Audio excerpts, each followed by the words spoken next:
Hi, I'm Bill O'Reilly. Thanks for watching us tonight. Happy 50th birthday, War on Poverty. That is the subject of this evening's Talking Points memo. 50 years ago, President Lyndon Johnson announced that America would wage an intense war to lift millions of citizens out of poverty.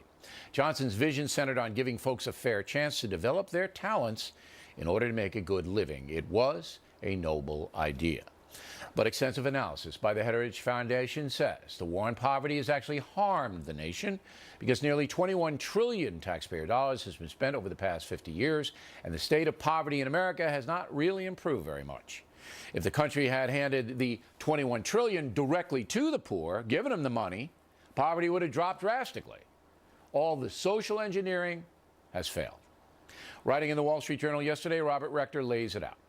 In 2012, the Fed spent close to $1 trillion that year alone on 80 welfare programs that give cash assistance to about 100 million Americans. Those stats do not include Medicare and Social Security. Of course, welfare beneficiaries comprise a solid core of the Democratic Party. And so we see the Dems ramping up for this year's election by promising even more benefits in their quest for income equality. But true poverty is being driven by personal behavior, not an unfair economic system. In 1963, just 6% of American babies were born out of wedlock. Now, 41% are, and that includes 72% of African American babies. According to Heritage, single-parent homes are 4 times more likely to be living in poverty, and children raised by single parents are 3 times more likely to end up in prison, 50% more likely to be poor as adults. So maybe we should have a war against chaotic, irresponsible parents. But America will never launch that kind of war because it's too judgmental and deeply affects the minority precincts. Therefore, cowardly politicians and race hustlers continue to bear false witness that our economic system is at fault rather than bad personal decision making. Talking Points has exposed that ruse before and will again. No matter how much money the government takes from the haves and gives to the have-nots, poverty will not change until personal behavior does. Addictive behavior, laziness, apathy will all override social justice programs. Every child on this planet can learn, but parents must drive the process by forcing the kids to perform in school. Every American can work hard, and if you do, you'll make money. Every American can practice self-respect, and if you do, people will hire you. But if you're dishonest, embrace intoxicants, conceive children you can't support, act in a crude, disrespectful way, and generally believe that you are owed prosperity, then poverty may well come knocking. And all the president's men can't prevent that. And that's a memo. Now for the top story tonight, reaction joining us from Washington, Robert Borosage from the Institute for America's Future, a progressive group. And here in the studio, Dr. Jeannie Zaino, who teaches political science at Iona College. So, I think I made a pretty persuasive and compelling case. And you say? I say you did. Lyndon B. Johnson did talk about personal responsibility, but he also talked about structure and environment. And I think we can all agree personal responsibility is important. But if you don't address the structural and economic issues, all the personal responsibility won't change anything. Just as an example, I teach at a college. The cost of a college education, which is necessary to get skilled workers out in the workforce, has skyrocketed, as you know. What are we going to do? You can be as responsible as you want. If you can't get a college education, you don't have the skills you need to go out. In the city of New York, you can go from preschool to college paying no money. You're aware of that, right? The city does give poor people here a free ride throughout all the educational precincts. You teach at Iona. That's a private college. That's a private college. Okay? So it's not that people can't get it. They might not be able to go to Iona. All right, but I went to Marist College, and we played Iona in football. Yes, I had to paint houses. Yeah, you know? But think about another example. Things have changed since Johnson. I am a mother. When women in Johnson's time, there was about 1/4 of women were running households. Now 2/3 of women are making the money to run households, yet we are the only industrialized country without a family leave policy, a maternity leave policy, I should say, or paid sick leave. These things are structural issues. So my point is, yes, personal responsibility is important, but the policies have to keep up with the economic times, look, and they have to keep up with policies, changes. I don't think anybody would have any, well, I shouldn't say anybody. Targeted policies certainly can help, and so can safety nets. kids got to be taken care of.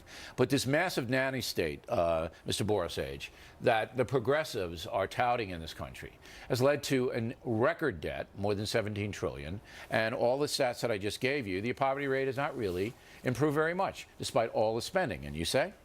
Well, the debt, we have to go back to Wall Street blowing up the economy and doubling the debt. So let's not blame that on poor people. I'm not blaming it on poor people. Why would I blame it on poor people? It's the government's fault. The government spends more money than it takes in. That's just what it does, and has done that for about 3 decades now. Okay, but war is part of that. When we hit the economy in free fall, and the deficit went up to $1 trillion under Bush and then continued under Obama to try to keep that economy from going back into a Great Depression. That was because Wall Street blew up the economy, not because we had poverty programs that does the spent too much economy money. in a free fall lead to a 41% out of wedlock birth rate? Is that, can you link that? Are you linking that? No, I think that personal responsibility point's an important one, but it's important to look at it in the full scope. So, since the war on poverty was announced, people have gotten much more education. You know, Head Start, aid to poor schools, all that worked to some extent. So we went from 63% of people graduating from high school to about 88% of kids graduating from high school. So people are getting better education. When families are working longer hours and putting more hours into the workforce, people are in many ways making good, responsible decisions. They're having fewer children because they can't afford them. What happened to people, however, was something very different, which was it used to be that a rising tide, as John Kennedy put it, would lift all boats. But about the mid-'70s, the tide kept rising, but workers didn't share in it. The boats in the middle didn't rise. That's because of competition from abroad and the high-tech revolution. It's a set of policies that we chose to react to those things. The progressive view is that the government has got to right all these wrongs in the private sector and go in and control and tax and all of that and make sure that everybody gets a certain amount. It's just not. It's not a certain amount, but you've got to be able to create jobs that people. Well, look, we don't have a problem. The progressive view people is the government should guarantee a job, and that can't happen in a private economy. It just can't. We don't have a problem of workers who are too lazy to work for jobs with good pay. We have an enormous underclass. A problem of too many jobs that don't offer good pay for hard work. We have a problem of people who can't do the jobs that pay high prices, but we also have an underclass that's in chaos. Go to Detroit if you don't believe me. Now, I'm going to give you the last word, Doctor. You're seeing where I'm coming from here. That Mr. Borosage is correct when he says it's tougher to make a good buck now.